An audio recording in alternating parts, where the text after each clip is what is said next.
జిల్లా సకినేటిపల్లి రేవులో వశిష్ఠ గోదావరి నది మధ్యలో ప్రయాణికులతో గోదావరి దాటుతున్న పంటు సాంకేతిక కారణాలతో నిలిచిపోయింది. సుమారు గంట సేపు ప్రయాణికులు వాహనాలతో ఆగిపోవడంతో పంటుపై ఉన్న ప్రయాణికులు భయాందోళనకు గురయ్యారు. పశ్చిమ గోదావరి జిల్లా నర్సాపురం, అంబేద్కర్ కోనసీమ జిల్లా సకినేటిపల్లి మధ్య ప్రతిరోజు వేలాది మంది పంటుపై రాకపోకలు సాగిస్తుంటారు.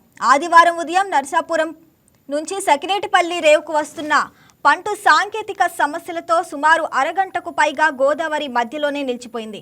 ఆ సమయంలో సుమారు 80 మంది ప్రయాణికులు, ఒక కారుతో పాటు సుమారు 20 ద్విచక్ర వాహనాలు ఉన్నాయని ప్రత్యేక సాక్షులు తెలిపారు.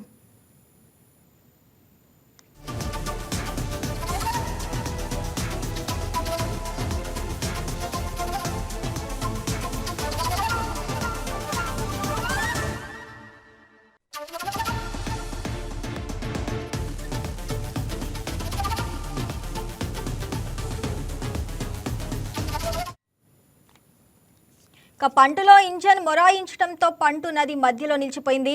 అయితే సకినేటిపల్లి రేవులో గోదావరిపై అంతర్వేది సాగర సంగమం నుండి వెలువడే సముద్రపు ఆటుపోట్ల ప్రభావం పూర్తిగా ఉంటుంది. దీని కారణంగా నిలిచిపోయిన పంటు స్థిరంగా ఉండకపాటు ప్రభావానికి నెమ్మదిగా కదులుతూ సముద్రపు వైపుగా సాగుతుండటంతో పంటలో ప్రయాణిస్తున్న మహిళలు, పిల్లలు ఆందోళనకు గురయ్యారు. పంటు నిర్వాహకులు సరైన విధంగా స్పందించకుండా మరమ్మతులు చేసే ప్రయత్నాలు చేయటంతో అరగంటకు పైగా బిక్కుబిక్కుమంటూ ప్రయాణికులు ఆందోళనతో గడిపారు. చివరకు నిలిచిపోయిన పంటుకు తాడుని కట్టి ఇదే రేవులో ప్రయాణం సాగిస్తున్న మరొక పంటు సాయంతో సకినేటిపల్లి వైపుకు చేర్చడంతో ప్రయాణికులు ఊపిరి పీల్చుకున్నారు. పంటుని పర్యవేక్షించవలసిన అధికారులు రేవు పాటుదారులకు వత్తాసు పలుకుతూ ప్రయాణికుల భద్రత గాలికి వదిలేస్తున్నారని మండిపడుతున్నారు.